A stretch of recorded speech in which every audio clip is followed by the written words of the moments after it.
شیطان الرجیم بسم اللہ الرحمن الرحیم۔ سورہ بقرہ میں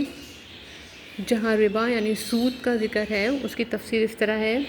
یعنی خیرات کی فضیلت کے بعد سود کی مذمت اور اس کی ممانعت کا ذکر بہت مناسب ہے، اور جس قدر خیرات میں بھلائی ہے اتنی ہی سود میں برائی ہونی ضروری بات ہے۔ یعنی ربا کھانے والے قیامت کو قبروں سے ایسے اٹھیں گے جیسے آصف زدہ اور مجنون، اور یہ حالت اس واسطے ہوگی کہ انہوں نے حلال و حرام کو یکساں کر دیا، اور صرف اس وجہ سے کہ وہ دونوں میں نفع مقصود ہوتا ہے، دونوں کو حلال کہا، حالانکہ بی اور ربا میں بڑا فرق ہے کہ بی کو حق تعالیٰ نے حلال کیا ہے اور سود کو حرام۔ بی میں جو نفع ہوتا ہے وہ مال کے مقابلے میں ہوتا ہے، جیسا کہ کسی نے 1 درہم کی قیمت کا کپڑا 2 درہم کو فروخت کیا، اور سود وہ ہوتا ہے جس میں نفع بلا عوض ہو، جیسے کہ 1 درہم سے 2 درہم خرید لیے۔ اول صورت میں چونکہ کپڑا اور درہم دو جدی قسم کی چیزیں ہیں، اور نفع اور قرض ہر ایک کی دوسرے سے علیحدہ ہے، اس لیے ان میں فی نفسہ موازنہ اور مساوات غیر ممکن ہے۔ بضرورت خرید و فروخت موازنہ کرنے کی کوئی صورت اپنی ضرورت اور حاجت کے سوا اور کچھ نہیں ہو سکتی، اور ضرورت اور رغبت ہر ایک کی از حد مختلف ہوتی ہے۔ کسی کو 1 درہم کی اتنی حاجت ہوتی ہے کہ وہ 10 روپے کی قیمت کے کپڑے کی بھی اس قدر نہیں ہوتی، اور کسی کو ایک کپڑے کی جو کہ بازار میں 1 درہم کا شمار ہوتا ہے اتنی حاجت ہو سکتی ہے کہ 10 درہم کی بھی اتنی احتیاج اور رغبت نہیں ہوتی۔ تو اب ایک کپڑے کو 1 درہم میں کوئی خریدے گا تو اس میں سود یعنی نفع خالی عن العوض نہیں ہو، اور اگر بالفرض اسی کپڑے کو 1000 درہم کو خریدے گا تو سود نہیں ہو سکتا، کیونکہ فی حد ذات تو ان میں موازنہ اور مساوات ہو ہی نہیں سکتا۔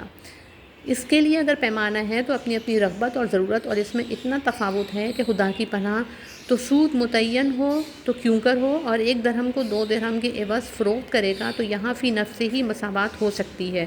جس کے باعث 1 درہم کے مقابلے میں معین ہوگا، اور دوسرا درہم خالی عن العوض ہو کر سود رہے گا، اور شرعاً یہ معاملہ حرام ہوگا۔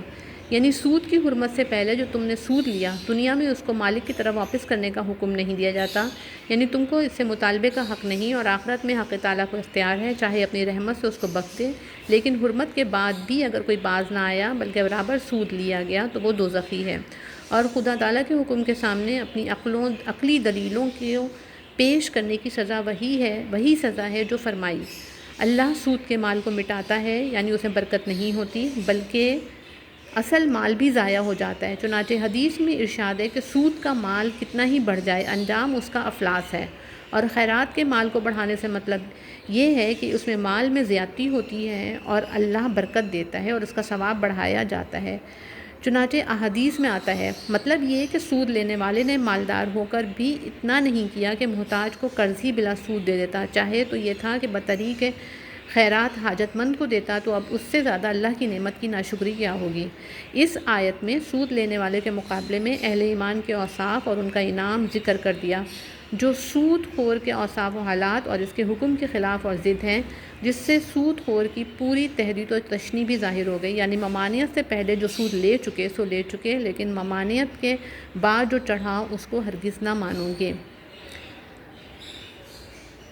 جیسے ہی اس سود کی آیت ہے سورہ بقرہ میں 3 سپارے میں،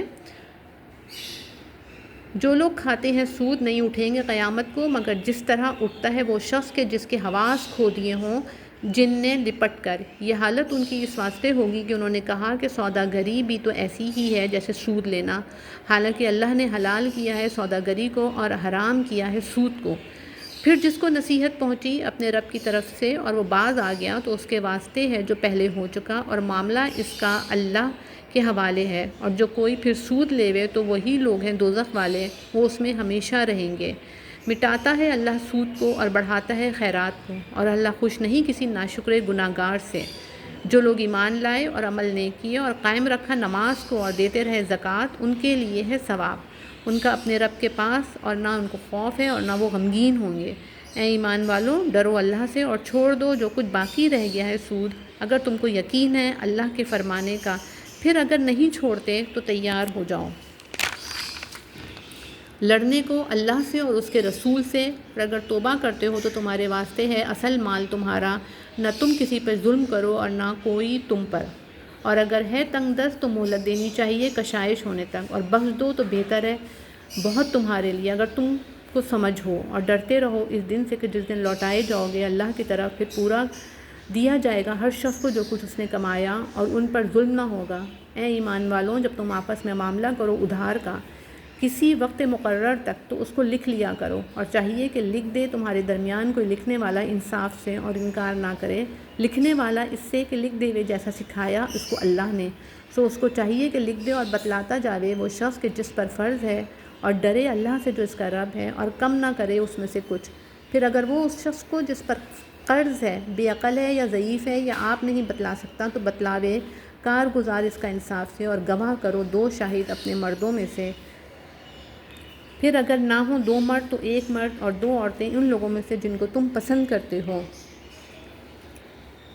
اور تم کو چاہیے کہ اس معاملے پر کم سے کم 2 گواہ مردوں میں سے یا 1 مرد اور 2 عورتیں گواہ بنائی جائیں، اور گواہ قابل پسند یعنی لائق اور اعتبار اور اعتماد ہوں۔